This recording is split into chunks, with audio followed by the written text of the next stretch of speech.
Hello friends, welcome to my YouTube channel Binar education. આજે આપણે જે ધોરણ 10 ચેપ્ટર 1 છે એનું સ્વાધ્યાય 1.2 નો ક્વેશ્ચન નંબર 3 કરવાના છે। અત્યાર સુધી આપણે 1.2 ના ક્વેશ્ચન 1 અને 2 કમ્પ્લીટ કર્યા છે। આજે આ લાસ્ટ સમ છે, બરાબર। એમાં 3 જાતના દાખલા છે। આગળ પણ આપણે આ પ્રકારના દાખલા કર્યા છે કે જે સાબિત કરવાના હતા। જો તમે એની પ્રેક્ટિસ કરી હશે તો તમને આવડશે અને આજના દાખલા પણ સેમ એના જેવા જ છે। જો આગળ ના આવડશે તો આ પણ તમને ઈઝીલી આવડશે, બરાબર। તો ચલો આજે આપણે સ્ટાર્ટ કરીએ ક્વેશ્ચન નંબર 3। અહીં શું કીધું છે કે નીચે દર્શાવેલ સંખ્યા અસમય છે તેમ સાબિત કરો। હવે આપણને ખબર છે કે અસમય સાબિત કરવાની છે, તો આપણે જે આગળના લેક્ચરમાં કર્યું તે પ્રમાણે કે આપણને જે સંખ્યા આપી હોય એને આપણે ધારણા સૌથી પહેલા કરવાની। તો શું ધારવાનું? તો આપણને જે આપ્યું છે અસમય સાબિત કરવાનું કીધું છે, તો આપણે શું ધારી લેવાનું? એને સમય ધારવાનું। તો લખવાનું કે ધારો કે 1/2 એ સમય છે, બરાબર। સમય સંખ્યા છે।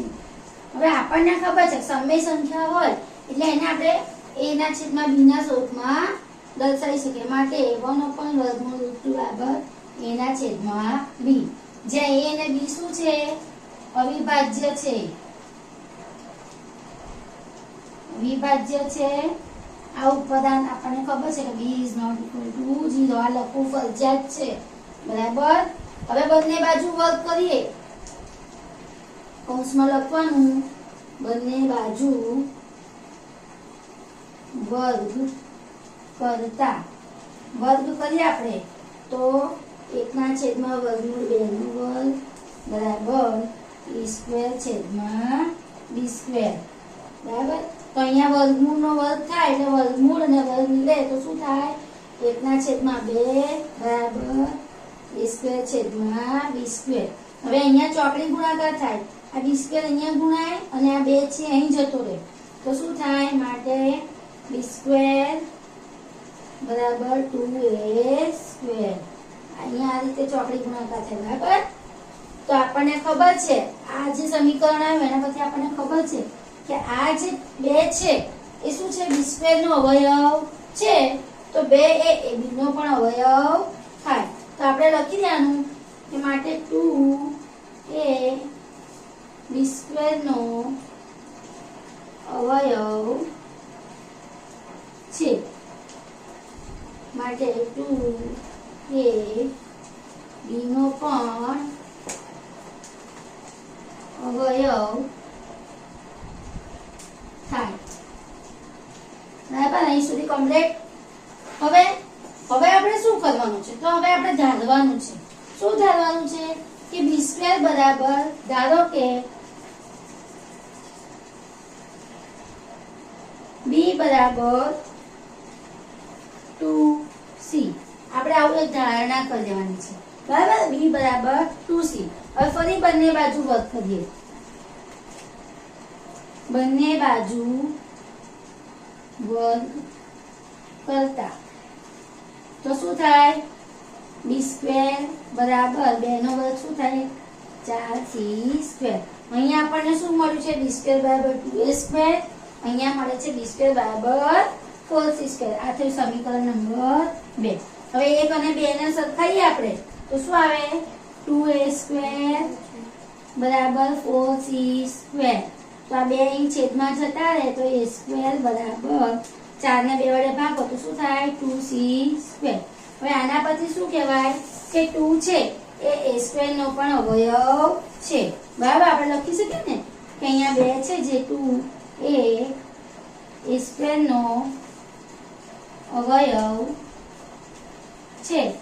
હવે a² નો છે તો એનો પણ થાય, માટે 2 એ એનો પણ અવયવ થાય। હવે આપણે આગળના લેક્ચરમાં જોઈ ગયા કે જે સમય સંખ્યા છે એના છેદમાં b ના સ્વરૂપમાં દર્શાવીએ છીએ, બરાબર। તો એમનો સામાન્ય અવયવ ખાલી એક જ નીકળે, પણ અહીંયા તો a નો અવયવ પણ 2 નીકળે છે અને b નો અવયવ પણ 2 નીકળે છે, જે શક્ય છે નહીં। આથી શું ઉત્પન્ન થાય છે? વિરોધાભાસ ઉત્પન્ન થાય છે। તો આપણે લખી શકીએ કે અહીંયા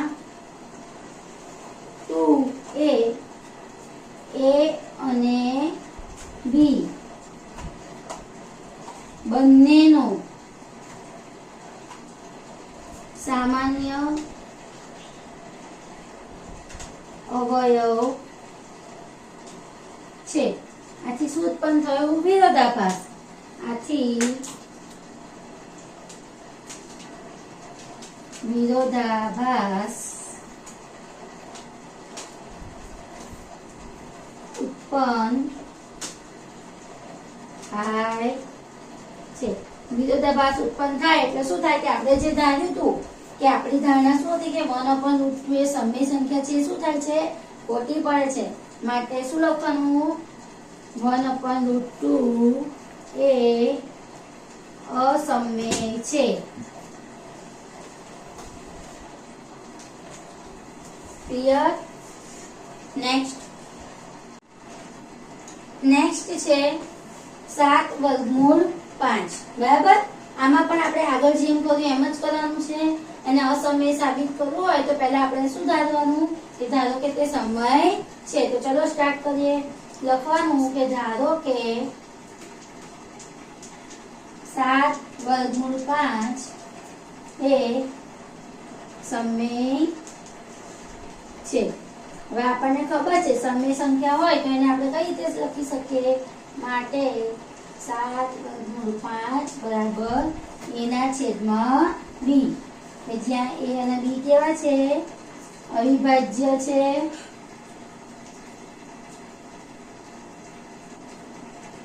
અને b is not equal to 0. બરાબર? હવે આ અહીંયા શું કરવાનું? આપણે વર્ગમૂળ 5 છે એને એકલા પાડવાના. એટલે આ 7 અહીંયા ગુણાકારમાં છે. જો વર્ગમૂળ 5 ની જોડે તો બરાબરની પહેલી બાજુ જાય તો એ નીચે છેદમાં જાય, ભાગાકારમાં જતો રહે. બરાબર? માટે વર્ગમૂળ 5 બરાબર a ના છેદમાં 7b. હવે આપણને ખબર છે અહીંયા કે a અને b કેવા છે? અવિભાજ્ય છે. જો સમય હોય તો a અને b કેવા કહેવાય? અવિભાજ્ય. તો અહીંયા a અને 7b પણ કેવા છે? સમય છે. બરાબર? a અને 7b સમય છે. અને જો આ સમય હોય અહીંયા બરાબરની સાઈન છે તો વર્ગમૂળ 5 પણ કેવા થાય? સમય થાય. કેમ? તો વચ્ચે કઈ નિશાની છે? ઇક્વલ ટુ, બરાબરની. આ બાજુની સંખ્યા સમય હોય તો એની સામેની બાજુની સંખ્યા પણ કેવી થાય? સમય થાય.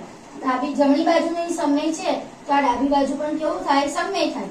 પણ તમને ખબર છે કે આપણે આગળ જે ચેપ્ટર અને સ્વાધ્યાય 1.2 નો પહેલો દાખલો કર્યો એમાં આપણે સાબિત કર્યું હતું કે વર્ગમૂળ 5 કેવું છે? તો અસમય છે. એટલે અહીં શું ઉભો થયો? વિરોધાભાસ. આ સમય અને આ અસમય. તો બંને વચ્ચે બરાબરની સાઈન આવી શકે નહીં. કાં તો બંને સમય હોઈ શકે, કાં તો બંને અસમય હોઈ શકે. બરાબર? અહીં આપણે લખવાનું કે a અને આ 7b એ અવિભાજ્ય હોવાથી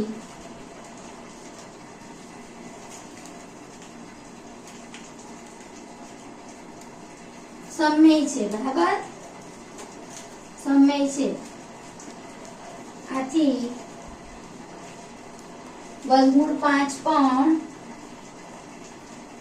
સમય થાય ને? પરંતુ વર્ગમૂળ 5 એ કેવા છે? એ અસમય છે. જેથી શું થાય છે? આપણી ધારણા જે હતી કે 7/5 એ સમય છે એ ખોટી પડે છે. જેથી વિરોધાભાસ પણ ઉત્પન્ન થાય. એટલે લખવાનું વિરોધાભાસ ઉત્પન્ન થાય છે. અને આથી આપણી ધારણા છે એ શું થાય છે? ખોટી પડે છે. માટે આપણી ધારણા ખોટી પડે છે. અને આથી શું કહેવાય કે 7/5 એ કેવી સંખ્યા છે? અસમય છે. એટલે અહીં લખી દેવાનું. માટે 7/5 એ અસમય છે, જે સાબિત થાય છે.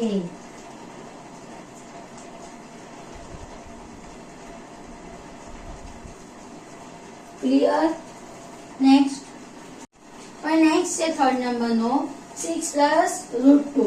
આગળ કરે એ રીતે જ આપણે એને પહેલા ધારી લેવાનું અને પછી સાબિત કરવાનું, બરાબર? તો અહીંયા પણ આપણે ધારીએ કે ધારો કે અહીંયા આપણે અસમય સાબિત કરવાનું છે એટલે આપણે એને શું ધારી લેવાનું કે પહેલામાં પહેલું સમય છે. ધારો કે 6 + √2 એ સમય છે, બરાબર? સમય છે. હવે સમય સંખ્યા હોય તો એને આપણે કઈ રીતે લખી શકીએ? તો આપણને ખબર છે સમય સંખ્યા હોય એને આપણે એના છેદમાં બીના સ્વરૂપમાં દર્શાવી શકીએ. માટે 6 + √2 બરાબર એના છેદમાં બી, જ્યાં એ અને બી કેવા છે? અવિભાજ્ય છે અને b ≠ 0. દર વખત આ લખવું જ પડે, બરાબર? માટે હવે અહીંયા જુઓ, અહીંયા આપણે આગળ દાખલામાં જોઈ ગયા કે 7 √ 5 હતો. √ 5 ને એકલો પાડવાનો હતો તો આપણે 7 ગુણાકારમાં હતા, બરાબરની પહેલી બાજુ લઈ ગયા તો એ શું હતું? ભાગાકાર થતો હતો, છેદમાં આવતું હતું. પણ અહીંયા √2 અને 6 ની વચ્ચે સરવાળાની નિશાની છે એટલે જ્યારે સરવાળાની નિશાની હોય તો એ બરાબરની પહેલી બાજુ જાય તો શું થઈ જાય? બાદબાકી થઈ જાય, બરાબર? અને જો અહીં બાદબાકીની નિશાની હોય તો ઇક્વલ ટુ ની આ બાજુ જાય તો એ સરવાળો થાય. તો અહીંયા સરવાળો છે તો આપણે √2 ને કેવી રીતે લખી શકીશું? √2 બરાબર એના છેદમાં બી અને આ સરવાળો છે તો આ બાજુ જાય તો -6, બરાબર?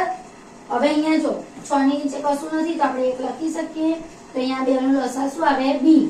તો આ બી ને અહીંયા 6 જોડે ગુણવાના, બરાબર? માટે √2 બરાબર a - 6b છેદમાં બી, આવું લખી શકાય. હવે આપણને ખબર છે કે a અને b અવિભાજ્ય છે અને અવિભાજ્ય છે એટલે કેવી છે? સમય સંખ્યા છે, બરાબર? તો આપણે લખવાનું કે અહીં a b અવિભાજ્ય હોવાથી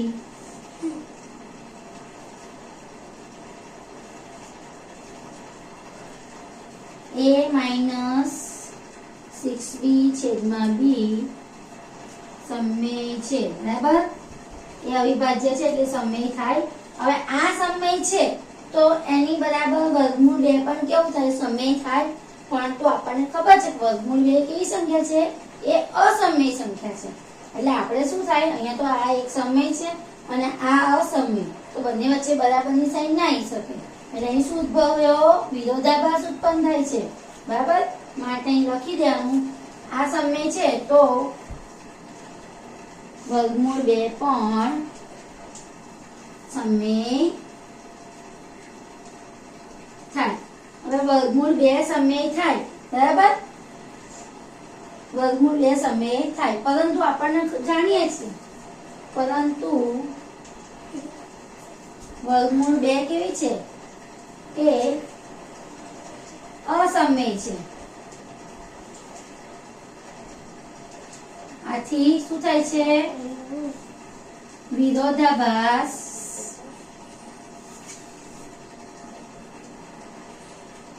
ઉત્પન્ન થાય છે, બરાબર? એક સમય હોય અને એક અસમય હોય એવું તો બંને વચ્ચે ઇક્વલ ટુ ની સાઈન આવે નહીં.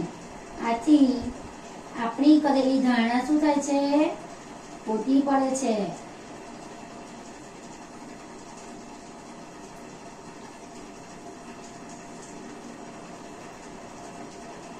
આપણે ધાર્યું હતું ને, શું ધાર્યું હતું? કે 6 √2 એ સમય છે એવું ધાર્યું હતું. માટે 6 √2 એ કેવું છે? અસમય છે, જે સાબિત થાય છે, બરાબર? અહીંયા આજે આપણે આ ચેપ્ટર 1 નો લાસ્ટ સમ હતો. અહીંયા આપણે આ ચેપ્ટર 1 ફિનિશ થાય છે. હવે નેક્સ્ટ વિડીયોમાં નવું ચેપ્ટર લઈને આવીશું. જો તમને મારા વિડીયો ગમે તો મારી ચેનલને લાઈક કરજો, શેર કરજો મારા વિડીયોને અને મારી ચેનલને સબસ્ક્રાઇબ કરજો. Thank you.